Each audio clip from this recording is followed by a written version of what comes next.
السلام علیکم ورحمۃ اللہ وبرکاتہ۔ لیکچر نمبر 8 فعل امر۔ جس فعل میں کسی کام کے متعلق کوئی حکم دیا جائے یا درخواست اور فرمائش کی جائے اسے فعل امر کہا جاتا ہے۔ اس کی دو قسمیں ہیں، نمبر 1 امر حاضر، نمبر 2 امر غائب۔ امر حاضر بنانے کا قاعدہ یہ ہے کہ مضارع کے پہلے حرف علامت مضارع کو حذف کر دیا جائے اور آخری حرف کو ساکن کر دیں۔ اب یہ دیکھا جائے کہ علامت مضارع حذف کرنے کے بعد مضارع کا دوسرا حرف کلمہ ساکن ہے یا متحرک۔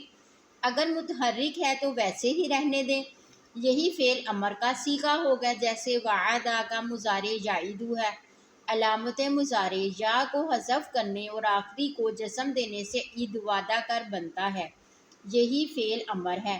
اسی طرح یجدو سے جد وغیرہ کا اگر بیچ میں کوئی حرف واو الف یا ہو جائے تو وہ گر جائے گا۔ جیسے یطیرو وہ اڑاتا ہے سے علامت مضارع حذف کرنے اور آخری حرف کو جزم دینے کے بعد تیر رہ جاتا ہے، یا حرف علت ہونے کی وجہ سے گر جائے گا اور باقی تیر تو اڑ رہ جائے گا۔ یہ امر حاضر کا صیغہ ہوگا۔ اگر علامت مضارع کے بعد کا حرف کلمہ فا ساکن ہو تو علامت مضارع حذف کرنے کے بعد اس کی جگہ الف لگائیں اور آخری حرف کو جزم دیں اور اس کے عین کلمے کے مطابق فعل امر بنے گا۔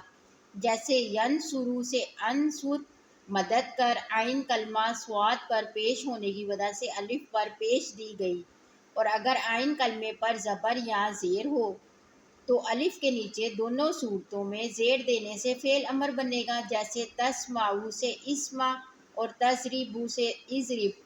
اس کے 6 صیغے ہوتے ہیں: گردان، امر حاضر معروف۔ صیغے: اضرب معنی تو ایک آدمی مار، قسم اور جنس صیغہ واحد مذکر حاضر۔ اضربا تم دو آدمی مارو، تثنیہ مذکر حاضر۔ اضربو تم سب آدمی مارو، جمع مذکر حاضر۔ اضربی تو ایک عورت مار، واحد مؤنث حاضر۔ اضربا تم دو عورتیں مارو، تثنیہ مؤنث حاضر۔ اضربنا تم سب عورتیں مارو، جمع مؤنث حاضر۔